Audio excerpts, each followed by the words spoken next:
So with that, I'd like to invite Laurie back up, and I've got another poll for you. So we're going to start to address some of the questions that have been coming up in chat, and we're going to start off with the question of how does one do this? So starting your own business or nonprofit. I see that there are folks here who already have started their own business or nonprofit. Some people are planning to. Some folks are on the fence. They're not sure. There's a few, definitely not for me, but they're here because they're curious. So no one needs luck yet. No one's in the process. Oh, 3 people are in the process, so we wish you luck. Very good. Mm-hmm. All right, so I'm just going to do a quick countdown, and then I'm going to move on. Wow, 20 already have. That's wonderful. And 15 plan to in the future. All right, so then that leads to our first question, Laurie. And the question is about your story in starting an online business. So please tell us your story. How did you get started? How long did it take?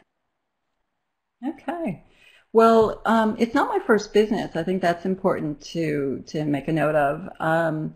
I have had a private practice my entire career as a licensed clinical social worker. And for the participants out there who have a private practice, they understand the business aspect of that. So, you have your building your referral bases and your networking, and you have your admin and your billing. So there's all those kind of skills that you develop as you have run that business. I also lived in Australia for 10 years, and I think I saw someone from Australia actually on there, so on the chat. And while I was there, I opened a business called Becoming You Australia. And I did that because as I was running the program, I wanted to take it sort of outside of the places that I usually ran it. So I, put it on in institutions and government agencies. And when I brought it into doing workshops in wellness centers and in community centers, and it was sort of on my watch, I wanted to have a business, so I had the structure, and also to have some protection for my intellectual property. So I don't know if we have time to tell a little story about that or not, but there was a story. Yes. There's a story. Now, it was very important because, we all try to be good and not take things from other people or give credit where it is required. But I did have an instance in Australia where someone else started to run a program called Become You, and my program was called Becoming You at the time. It was in 8 steps. So because I had a business, I had that ability to call those clinicians up and have a discussion with them. And, because I had a business, they understood that they just couldn't, they couldn't use the same name, and any similarities, they needed to look at as well. So something like that is very important when you're having a business. Now, that being said, setting up LaurieMarsden.com was a much bigger endeavor. It took almost a year and a half to take the program and make it into a product, and also to conceptualize and implement the building of the website. Now, I did a lot of the work on my own as much as I could, and I have a creative side, so some of the product development I really enjoyed doing. But there was, like the website, for instance, I hired a company, I hired people as needed. The website and the building of that website was very big. If you go to LaurieMarsden.com, you'll look, there's lots of tabs, there's lots of, there's just a lot of information, and the program itself lives on the website in a separate part of LaurieMarsden.com. So it was really a very big undertaking. I'm not sure I knew what I was getting into when I started, but it was a lot of hard work. But I was really driven by this dream that I had. I wanted to make this accessible for women, and I wanted them to have that option to be able to be in their home and do the program and not have to worry about transportation issues and appointment times and all of those barriers that they had told me about. I wanted just to get rid of that. So that kind of helped me make it through all of the learning curve that I had in doing the business.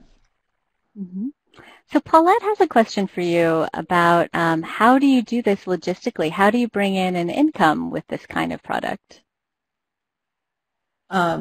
Well, I charge for the program. So, it's not free. There's a lot of things on the website that are free. For instance, there's a lot of information. You can subscribe to my newsletter, and I put blogs out, and those are informative. So there's free aspects to it. There's an ebook as well on the website, and that's free. But the program itself, I charge money for, and so that's how I generate income. Mm-hmm. And Holly is asking, how do you manage licensure rules across state lines? I think this might not apply for your product. It does not. Mm-hmm. Great. All right, so let's move on to our next poll. So you were sort of alluding to this earlier when you were talking about intellectual property, and Right. some things being free and some things not being free.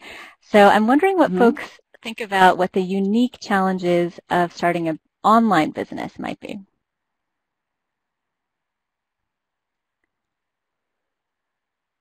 Yep. So the risk of being pirated or hacked is actually coming up at the top. Yeah. Yeah, I mean, and it's a worry. You spend a lot of time, a lot of resources. People spend a lot of money getting an education, and they come up with their own concepts and their own ideas. And you don't want anybody just walking away with it. There's that guy on CNN who's often been slapped, gotten little slaps for taking people's things. I think you remember his name, Matthea. But yeah, everybody needs to give credit where credit's due, and I think that's important. So I understand that concern, and that is interesting. It is up to 67. It's the highest of the challenges that people are commenting on. Yep. And another one is that there's skepticism about the quality of online products. How do you convince people that your product is a quality product? Well, I think it's less about that it's a quality product and more about that it's there and it's available. I find that people are unaware of what is available online in this respect, what kind of clinical interventions are online. So I spend a lot of time educating people about what it is and what my product is, and then I often bring up other online products and other types of interventions, and really just educating people. It's so new, Matthea. It's so cutting edge, and nobody. It's just not in our awareness at the moment. Yes, we use the web for so many things, but I think there's something about using it for therapy and for that type of. It's almost like with your school with doing online courses. People think about going to school, university. They think about sitting in the chair and listening to the professor. So there's all these preconceived ideas of what it is. So for me, it's just been a matter of educating people, and it hasn't been an issue with quality at all. Thank you. So we're moving on to our next set of questions for you, which I think is going to apply to some of what folks have been asking in chat as well. Let me just move that along. So what are some of the challenges that you face? Because you could have done like a DVD and a book, but instead you chose to develop an online product. And were these different from when you were setting up your face-to-face therapy practice? Right. Yes. Well, I actually looked at doing a DVD and a book. I considered that. But when I talked to some IT specialists in the area, they pointed out that a lot of computers no longer have the ports for the DVDs, and their feeling was that they were slowly going to be just come out of you wouldn't be able to get a computer with one at some point in the near future. Everything's in the cloud these days. So when I thought about it, I thought, well, I don't want to create a product that then becomes obsolete because nobody can use it, and I think it's a little cumbersome anyway. You have the disk, and so I just thought, well, let's not even have that in the equation. It's just simpler. Everybody's on tablets these days and all these other devices. So another reason I didn't want to go down that route was because the cost of the product would have gone up significantly, and I wanted it to be affordable. The price of the 8 steps to becoming you, it's about the same as 3 copays if you went for 8 or 10 therapy sessions, which is about the equivalent of what the product material covers. So it's very, very affordable. And that was important for me because I didn't want it to be just for a certain socioeconomic level. I wanted anyone who was motivated and wanted to get help to be able to get it. Mm-hmm. So I think the other part of your question, were you asking about the challenges that I had with setting it up? It was a lot less. Setting up a private practice is a lot less complicated than creating and launching an online product. I mean, I had the benefit that I already had a program, and that was a big advantage. So if you didn't have that and you were starting something from scratch, I think it would be a lot harder. But I think I had an issue too that there was nothing out there for me to look at and to see and to kind of use. So I have the first web-based therapy ever launched for women. And particularly with the way that I did it, with everything very engaging and the videos and the workbook. And so it was hard. There was no template. There was no like, oh, I want to do that. I like what that person did. And I'll do something, with my content, but I like the structure of that business. There was nothing. So I had to actually, create that and think about how it would all translate and then implement, my ideas as they came. So there were a lot of challenges, but again, I think it was really worth it. I'm very, very pleased. Mm-hmm. So just to give folks an idea of what we're talking about, I'm just going to make this a little bit bigger. So this is what the website looks like, and then we're going to take a look at just a snippet from one of the videos as well.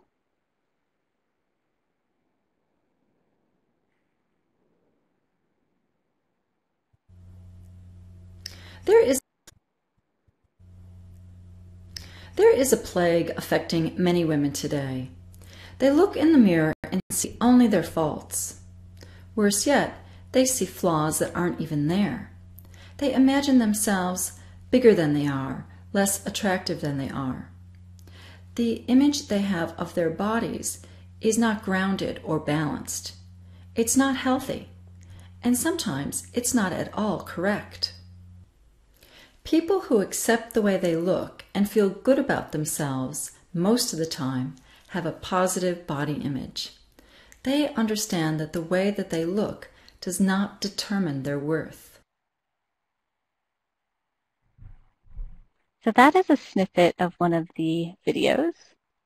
And with that, I'm going to bring us over to the third poll. So we're going to shift gears a little bit, and then after this we've got Q&A, which I understand folks are getting excited about. So we'd like to think about, we've been talking about starting a business, and you're a social worker with a clinical background. So, what kind of skills that are related to social work might be useful when starting a business? So I see people here are responding, and we've got a lot of social workers in the room as well. Mm-hmm. So ability to conduct a needs assessment, people skills, self-awareness, right. Ability to conduct and understand research. Mm-hmm.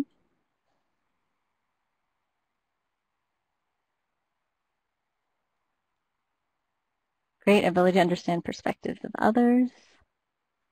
Mm-hmm. Very good. Great. So then this is going to transition to my final question for you before we get into our Q&A portion. Mm-hmm. All right, it's just taking a second to load. All right, so this actually was a question that came up in the chat as well. But what are some of the highlights that you experienced? And what did you learn, and what advice do you have for folks that are here? I think some of the highlights was the product development. I mentioned I have a creative side, and so I wanted the workbook to be, very beautifully laid out like a magazine. So I would go out and I would take photographs, and I'd come back and I'd be doing the layouts, and I really enjoyed that work. Some of the things I learned as I went. I never really thought that I would be doing code in my life. Like when I went to CSSW, I never thought I'd be doing computer code, but I have to say that in the last, year, I have learned how to write some of it. I learned so many things that I don't think I really have, time to talk about everything that I learned launching this business. But I think that as far as advice goes, and probably people are really curious about that, I would say that if you're going to launch something online, or if you're going to do any business, really, you have to be very clear about what it is that you want to do. So try to be as clear and concise and narrow it down as much as possible. Also, do some research and think about who will use your intervention, why they will use it, and how they will use it. One of the things that people don't like to do, but it's so key to any successful business, is doing a business plan. So, like I said, no one really likes to do them, but they're incredibly necessary. And while you're doing the business plan, you're going to flesh out a lot of things about, your vision. Because anyone who wants to do a business, they have a vision, they have a goal. They say, I want to do this, I want to bring this, I want to help this type of person, this population. So whatever that is, that's fine. But the process of writing it down and that clarification that happens when you're doing a business plan and bouncing the ideas off of people. Also, the internet, and now, when I started my research on what I wanted to do, there was not very much out there. Now there's more and more happening online. You see programs, there's a lot actually for addiction online. I've come across several since I launched. So, you just do your research, see what's out there, see what's available, see if you have something different to offer, and really flush it out as much as you can before you do anything. So that would be my biggest advice to everybody that's here, because I think that is, we're, as social workers, we want to get in there and help, or we want to get in there and do, what we envision, but that business side needs to be there, and you need to step back and you need to say, well, how is this actually going to work, and how, and can I make a viable business out of it? Mm-hmm. Thank you. Well, I think maybe it's time to get started with the Q&A, and I'm just scrolling through the chat. So Caitlin wonders, have you found any issues with setting boundaries that might be different from being face-to-face?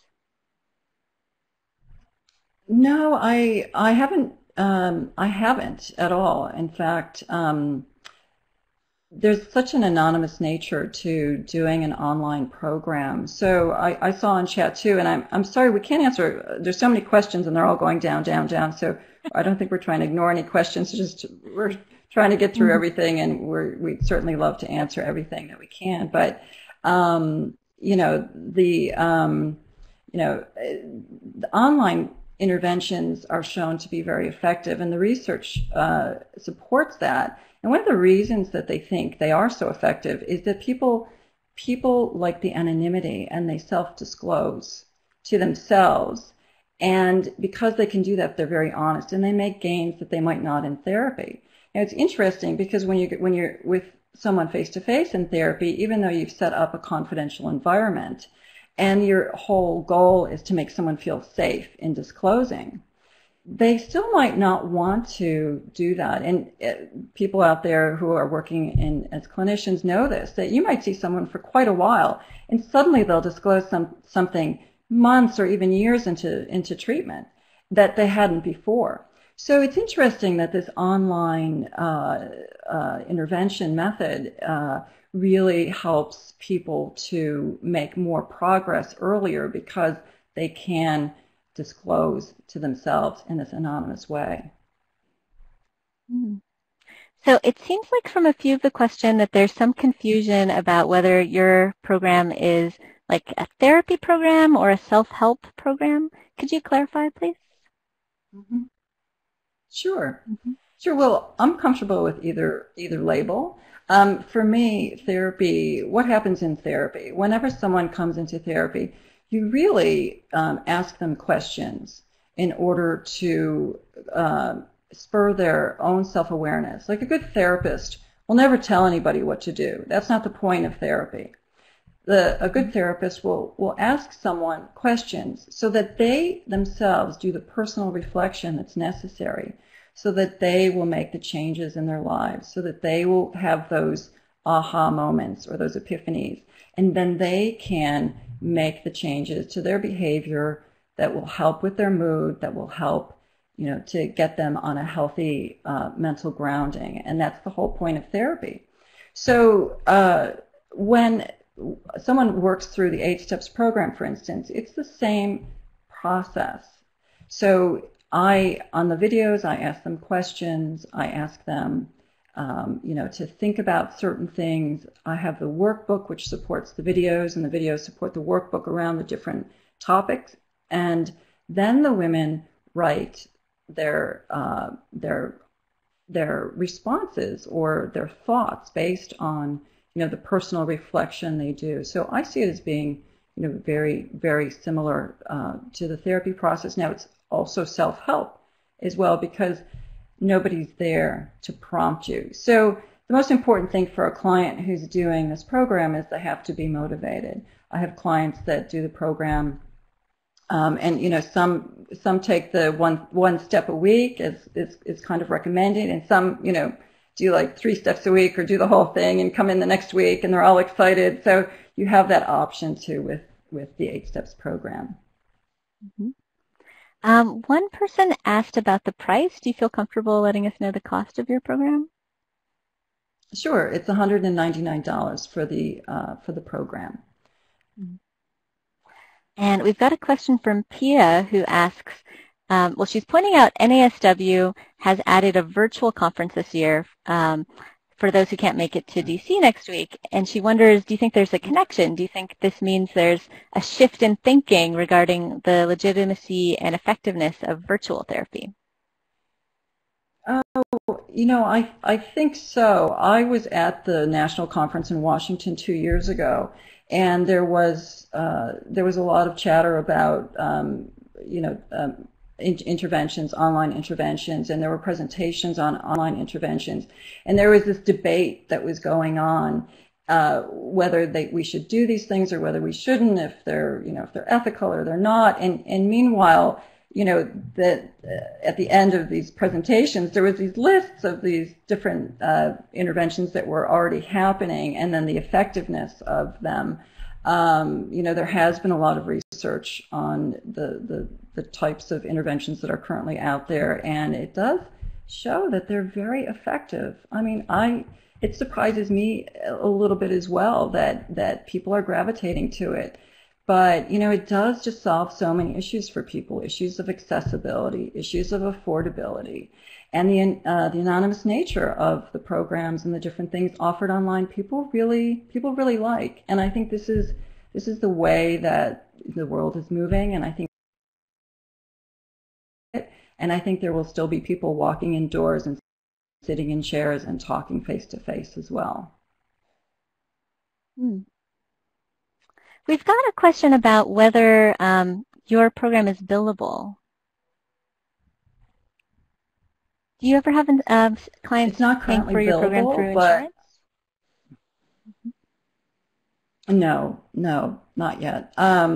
It's something that I'm looking at. I'm looking at approaching insurance companies, but that has not happened at this point. So anyone who does it, it's out of pocket. Mm-hmm. Paulette is wondering, what about liability issues? Have you had to consider anything like that? Yes, before I launched, of course, I thought about those issues. So I have a disclaimer: nobody can buy the program unless they check that they understand that it's not a replacement for traditional therapy, and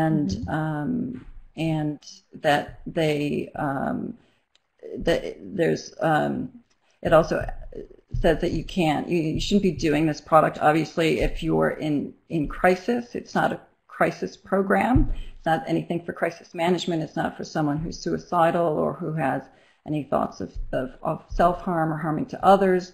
So it's a legal sort of document, if you will, that I had drawn up with my legal team when I launched. So people have to check that in order to buy the program. So I've done what I can to sort of cover that. And Black Dog Institute, which is a very big company in Australia, I think it's government funded. They do a lot of online therapy, not quite what I'm doing, but they still offer a lot, and they have the same sort of disclaimer that you must check in order to do their program. So it's pretty common. So shifting gears a little bit, marketing has been a big topic in the chat thread here. Do you have any tips for folks with businesses about marketing? Marketing is always something that anyone who does a business, they go, wow, how do I do this? How do I market this? And it's a very important part of what you're doing. How do you get people to know about what you're doing and let them know why they should also be doing whatever it is or taking part in your business? With an online business, there's some things you can do as far as being discovered. So there's something called search engine optimization, and if you have either on your website or in perhaps blogs that you write, if you have certain keywords that come up more frequently, those will be tagged. So Google looks constantly and essentially scans all the different sites to see what words come up. And then if you have a certain amount of words more than someone else, you'll be higher up on the listing. If someone Googles, web-based therapy or whatever, or depression or whatever your business is, then you want to be obviously towards the top of that of the list, because very few people, when they do search, go to page 56. They go to page 1 or they go to page 2. So if you're doing something online, that's obviously something to look into, but you need to do a bit of research but that's a good place to start. And writing blogs is very helpful. Francesca asks, do you believe that online-based therapy will make mental health resources more accessible for those who live with chronic illness and pain that may make going to an office or clinic particularly difficult? Exactly right. And that's the beauty of the online interventions that are coming up and that are out there. Perfect. That's exactly right. If someone is having issues, there's a barrier to treatment. They can't get out. They're homebound. They're in chronic pain. It's a perfect example of why we actually need these as part of our toolbox. Because I think sometimes people get concerned that it's going to take over, and all the clinicians out there will somehow be out of business. That's not what's going to happen. But clinicians and institutions, they can use these online interventions as extra tools in their toolbox, so that if they have a client that needs to be more focused, I mean, how many times do you have a client, if you're clinicians out there and they're just all over the place, you're trying to put out fires. If you can refer them to something like the 8 Steps program, they can do that, and that will focus them, and they can bring in the worksheets, and they can work with you on the work that they've done on their own. So it's just more tools for us, and that's really how we need to look at it. So we've got a couple questions about the model and can it be adapted for different groups. So Annie is wondering, can this be adapted for adolescents? And someone else earlier was asking, can it be used for men? Right. It could be. So, I mean, as far as the model goes, you mean like the way that I've structured the 8 Steps program? I think that's what they meant. Yeah. Right. Locally, I'm looking at doing something for adolescents. I mean, because one of the 8 Steps is sexuality, deals with sexuality and body image, I look at it as more of an adult program. But of course, there's a lot of adolescents who are becoming active. So I'm looking at just tweaking the product a little bit to make it available to that sort of upper adolescent age group. And it's interesting, too, I get this a lot that men say, well, is there an 8 steps for men? And, I really wanted to focus on women because that's the population that I wanted to reach. And we all do this in our jobs, and social workers particularly. We sort of, we specialize, or we pick a population that we feel a calling to work with. So that's what I've done, and that's why I've done this for women, not necessarily to exclude men. And women do have, although there's a lot of overlap, women do have, I think, other specific things that they struggle with, like body image, for instance, which doesn't seem to affect men that much, although there's some research saying men are becoming more affected by that as well. But it certainly could be adapted to other populations, yes. Vanessa says that she is very fascinated with Marsha Linehan's work, and she's wondering what material you might be using that you drew from research or evidence-based practice in developing your 8 steps. Right. I'm not familiar with Marsha's work, so but the second part of that question was about what kind of research? Again, Matthea? She's wondering about what kind of research you used when developing the model. Okay. Well, a lot of qualitative research, so basically a lot of interviewing of women as they came in individually or in groups.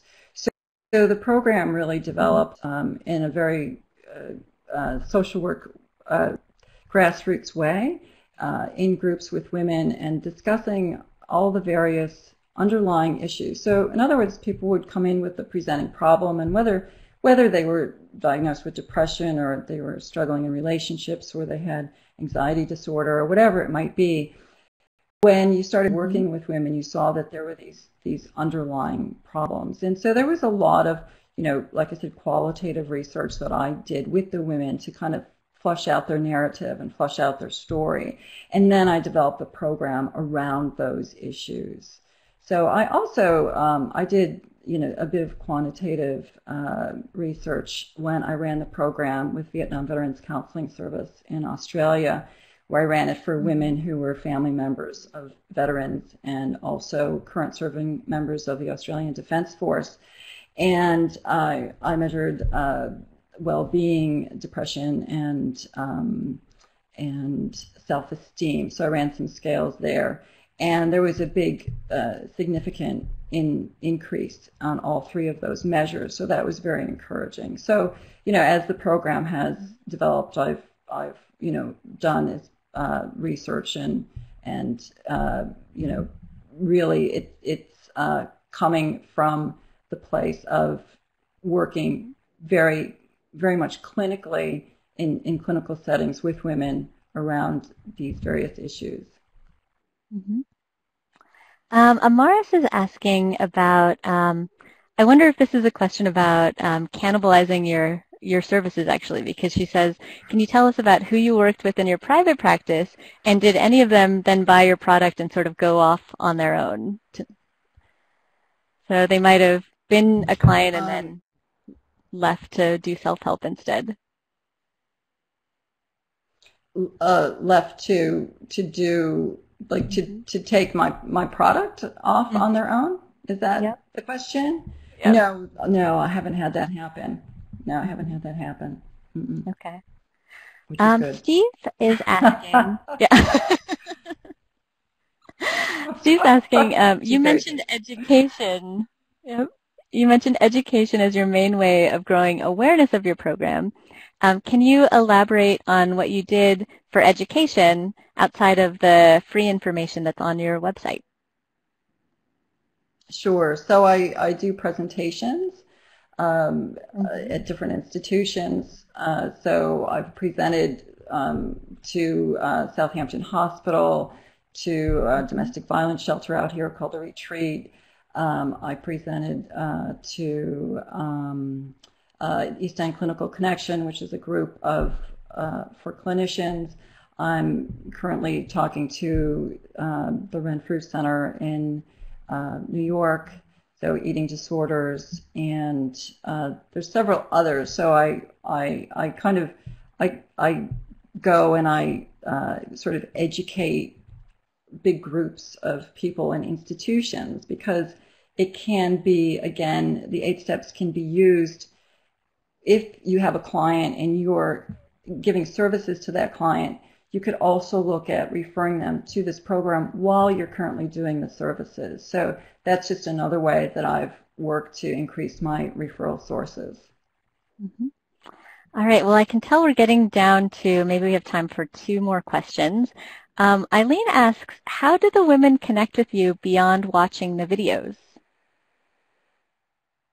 Right, so there's a couple ways. People can email me at Laurie at lauriemarsden.com, but that gets a bit busy. I also have a community board. So the community board is broken into each step. So while someone's doing each step, they can comment at the specific board for that step, so that all of the comments would be similar in vein. So you're not, commenting on step 8 when someone else is commenting on step 1. So it kind of keeps the theme in the comments. Interestingly, I've said this before, it's not as utilized as I thought it would be. And I think that's because of the anonymity, that people enjoy doing an online program. So, so the option is there, but it's not being utilized as much as I would have thought. And then this is a combo question. So one question is, do you do just regular face-to-face therapy? And the other part of it is, do you do retreats or seminars? Right. So I do face-to-face. I've gone back to having a small private practice, but I do keep it small. I see here in Sag Harbor. I haven't gone and done a webinar, a seminar. I used to do that, so that's kind of where I decided that I needed to bring it to women. So it sort of went from group work to, workshops to seminars, and then it's gone online. So I'm sort of focusing on the online, but, I do look at, potential speaking opportunities as they arise. Mm-hmm. Great. And just one quick follow-up question. You had mentioned the anonymity component, and Elizabeth is wondering, on your chat board, can women post anonymously? Yes, they can. So it really depends on how they initially register. So a lot of people choose a different name to register, and so just your name will, your kind of username will show up. So not everybody uses their real name. It's like in any anything online where you have to put in a username. So that's one way to maintain their anonymity. Great, thank you. So I know that we are down to our last 2 minutes, and we had promised to do a giveaway. So just going to pull out our randomizer to do our giveaway, and this is going to randomly select somebody in the room.